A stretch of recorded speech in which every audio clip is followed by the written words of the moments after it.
Желілік қоғамдастық, оқыту қоғамдастығында жүріп жататын ақпарат алмасу үдерісі, мұғалімдердің тәжірибесі мен жұмысының мазмұнын арттырып, оған тартылған адамдарды өзара тығыз байланыстырып, олардың сырт көзге көрінбейтін күнделікті жұмысына түр береді.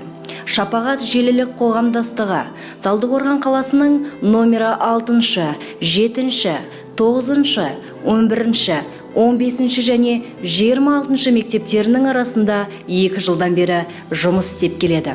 Қоғамдастықтың жұмыс мақсаты желілік қауымдастықты құру арқылы ой бөлісу, тәжірибе алмасу, білім мен біліктілікті дамыту, ортақ шешімге келу, ортақ жұмысты жоспарлау, мұғалімнің кәсіби қызметіне көмек көрсету, педагогтердің ақпарат алмасуына жағдай жасау, мәселені бірлесе отырып талқылау, талдау, ақпарат бөлісу.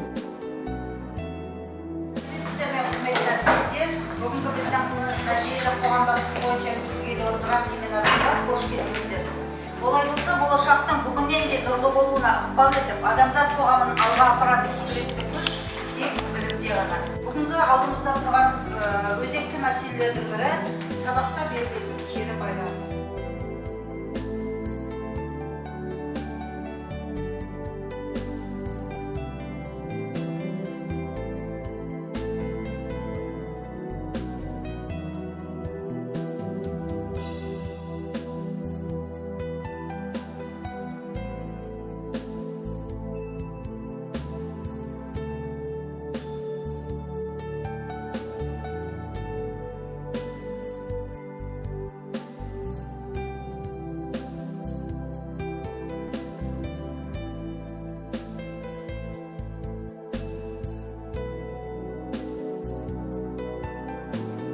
Құрметті әріптестер, құрметті мұғалімдер, мына бүгін қайтадан келесі осы биылғы оқу жылы басымыз қосып жатыр. Мына желілік қоғамдастығымыз 6 мектептің бірінші алғашқы семинары бүгін ашық деп жариялаңыздар. Басымыз қосылып, сабақтар және коучингтер тағы да дөңгелек үстелдер өтеді.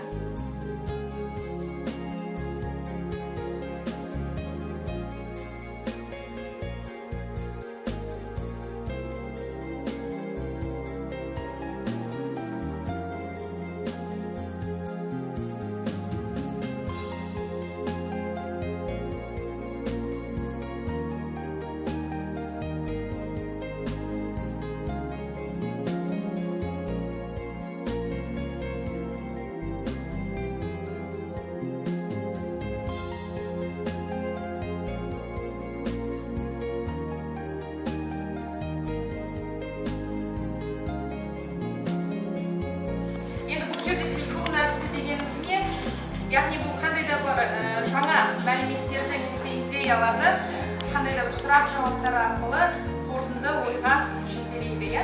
Сіздік орындықта енді негізден үй жұмысы сұрап, тапсырмасына оқушы дайындалып келгеннен кейін өткізуге болады. Бір оқушы, басқа оқушы оған сұрақ қойып. Құрметті әріптестер, бізде берілген жұмыс скрайбинг әдісі.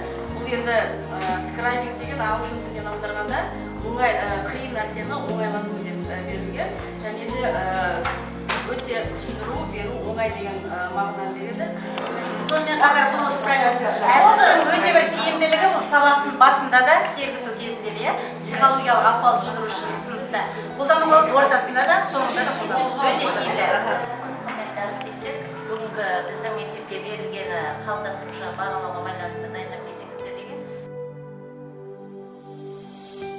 Қоғамдастықтың міндеттері. Қоғамдастық мүшелерімен сенімді қарым-қатынас құру, ішінде жағымды ахуалды қалыптастыру, қоғамдастықтың ережесін жасау және шеңберін әрдайым кеңейтіп отыру. Қоғамдастықтың өзіндік ережелері де бар.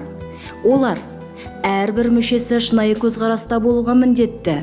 Әрбір мүше сенімді қарым-қатынас жасау керек. Әрбір адамның пікірін бағалап, сыйластықпен қабылдау керек. Тыңдау әдебін сақтау керек. Жағымды ахуалды бұзатын әрекеттер жасамау тиіс.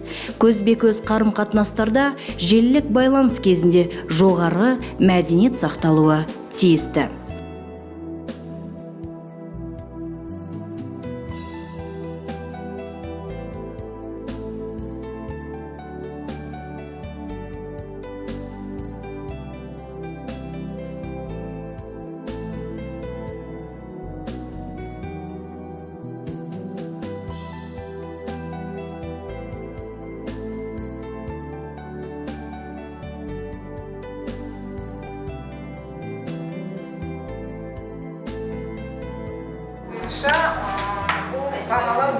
қажет деген бізге тапсырма беріп отыр.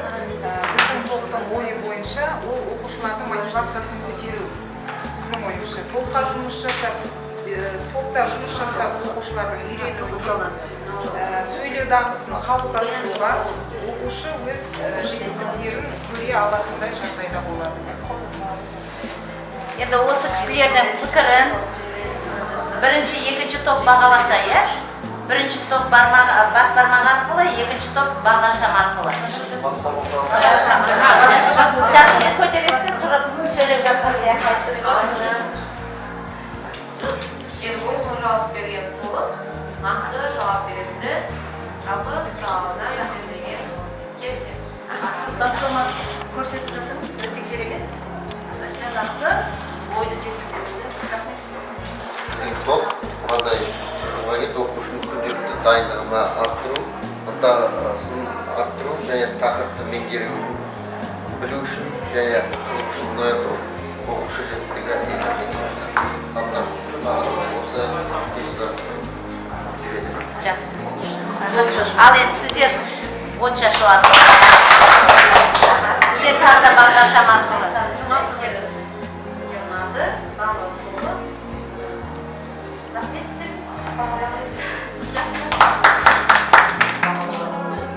Сабақта жетістігін біліп отырып, қай жерде кемшілік болды, соны біліп отырып. Одан кейін екінші ата-анаға жаңағы оқушының, біз жаңағы жазып берген мысалы комментарий қоямыз, сол кезде оқушысының жаңағы жақсы, немесе өте жақсы, немесе талғын деп жазып берсек, сол кезде оқушының баласының қай кезде, қандай деңгейде тақырыпты білетінін біліп отырып. Одан кейін мұғалімдер енді өзіміз оқушының қаншалықты сабақты, тақырыпты түсінгенін және оның қандай деңгейде екенін оқушының білімінің соны біліп отырмыз. Одан кейін ең соңында мектеп рейтингісі енді осы арқылы оқушының жаңағы қандай деңгейде, қаншалықты сыныпта мысалы 15 оқушы болса, сол 15 оқушының қаншасы қандай деңгейде тақырыпты біліп отырып, әрқайсының бағасын білдік те, ең соңында осының бәрі жаңағы қалыптастырушы бағалау қалыптастырады. Әзірше үш нені ғана нетіп отырмыз да. Қоғамдастықтан күтілетін нәтиже бірлескен зерттеу топтары қалыптасады. Кәсіби біліктіліктерін үздіксіз жетілдіріп отырады. Мектеп мұғалімдерінің профессионалдық деңгейін жоғарлату. Кәсіби даму жөніндегі бірлескен іс-шараларды жүзеге асыру. Басқа мектептермен жағымды іскерлік қарым-қатынасты орнату. Бірлескен тренингтер мен семинарларды ұйымдастыру. Мұғалімдер жаңа идеялармен алмасады. Еңбектенудің инновациялық әдістері мен формаларын зерттеу мен енгізу жүреді. Озық педагогикалық тәжірибелердің мәліметтік орталығы құрылып, сөз жұмысының шеберлері анықталады. Тақырып бойынша дайын видеосы және тапсырмалары қалыптастырушы бағалаудың тапсырмалары егерде бір тақырып бойынша болатын болса, мысалы қауіпсіздік техникасы, балада ол тақырыптың видеосы көрсетіліп, және де ол тақырыптың жаңағы тапсырмалары көрсетіліп отырады. Жаттығулары көрсетіліп отырады. Және келесі Quizlet, яғни Quizlet программасы бойынша, бұл жерде мысалы подбор бойынша оқушы кез келген жаңағы тақырып бойынша тапсырмаларды сәйкестендіру тапсырмасын орындай алады.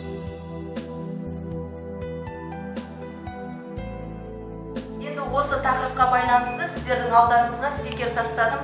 Сол жерде ең аз қадам жасаған топты анықтаймыз. Сол топ бірінші баста біледі. Келесі топтар сіздер, егер де сіздердің жазған сол қадамдарыңыз қайталанып жатса, алып тастап отырасыздар. Қадамдар қайталанатын болса. Сонда ең соңында мысалы сіздерде бір қадам қалғанын басқа топтар жазып тастап. Шапағат желілік қоғамдастығына Талдықорған қаласындағы номері 9-шы мектеп тірек мектебі болып саналады. Желілік қоғамдастық көшбасшысы, математика пәні мұғалімі Гүлмира Рахымжанқызы. Оқу жылының басында мектеп көшбасшылары мен желілік қоғамдастық ынтымақтастық кепілі шеберлік сағат өткізіп, жұмыс жоспары бекітілді.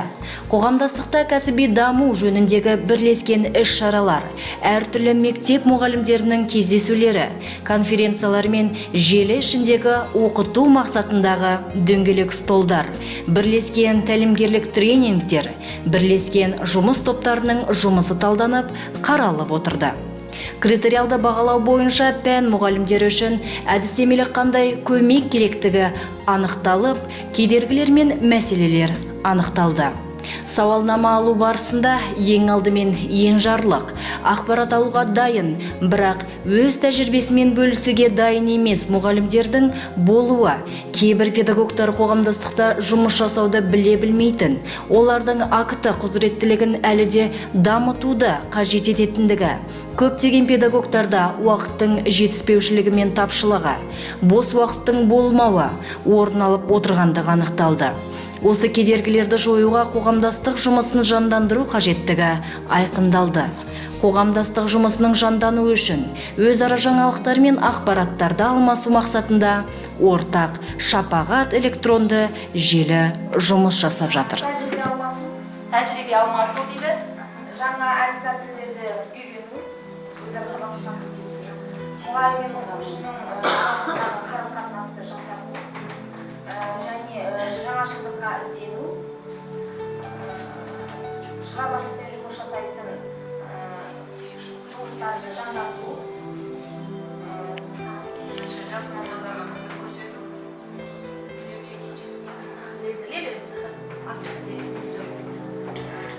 Әдістемелік көмек көрсету өзіміздің әріптестерімізге. Психологиялық ахуалын бақылау. Сыныптың психологиялық ахуалын бақылау дейді. Педагогикалық қоржынды толтыру. Педагогика қоржыны. Өзіміздің педагогикалық қоржынды. Яғни оқушының деңгейін анықтау, мұғалімнің сабақ беру шеберлігін бақылау, саралау тапсырмаларын ұтымды қолдануын бақылау. Және де сабақта жаңа әдіс тәсілдерді тиімді қолдануын бақылау. Одан кейін топтық жұмыста топтық жұмыстың ұйымдастырудың тиімділігі қандай? Соны бақылау мақсатында.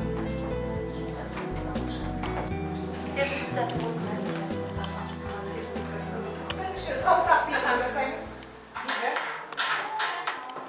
Билеп тұрыңыздар былай, кішкене көңіл күйге қолдарыңыз келе. Уже саусақты көрсетейік, қолмен жасаймыз. Енді басымызбен билейміз.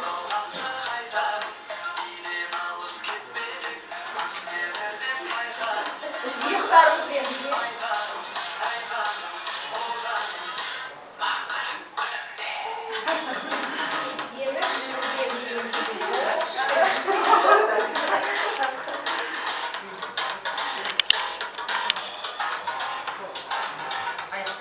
Аяқтарымызбен билейміз.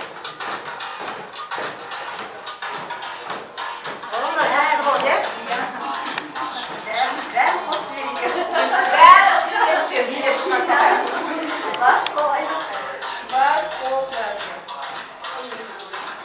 Осылай кішкене демалып аламыз, сенімді сәттерін жасаймыз. Рахмет. Қоғамдастық аясында өткізілген барлық іс-шара сайтқа жүктеліп, өзге мұғалімдер өзара тәжірибе алмасады. Мысалыға, мектеп көшбасшыларымен өзара тәжірибе алмасуда номері 11-ші мектептен Шырын Мырзанқызы, номері 9-ші мектептен Тұтқабаева Сәуле Сатыбалдықызы, номері 6-ші мектептен Гаухар Амангелдіқызы, номер 15-ші мектептен Айбишева Гүлім Алетаевна, номері 26-ші мектептен Ахметова Гүлжан Төлеуханқызы, номері 7-ші мектептен Жұмагалиева Шырын Рахымбайқызы өз тәжірибелерімен бөлісуде көш бастап келеді. Қоғамдастық мүшелері әркез шешімін таппаған мәселелерді дөңгелек стол басында шешіп, өзара тәжірибе алмасады.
Бүгінде қоғамдастық мүшелері сабақты зерттеу топтарының мұғалімдердің кәсіби біліктілігін дамытудың құралы екендігін жақсы түсінеді.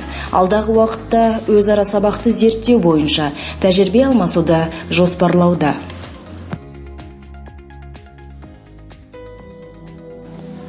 Мұғалім қашанда басқаға үлгі. Ұрпақ тәрбиесінің бар жауапкершілігі өз мойнында екендігін түсінетін педагог қауымы бос уақытында салауатты өмір салтын насихаттауды да ұмытпайды. Мектептер арасында жолдастық кездесулер де өзара бірлесіп, қоғамдаса, ынтымақтаса, жұмыс істеуге көмектеседі.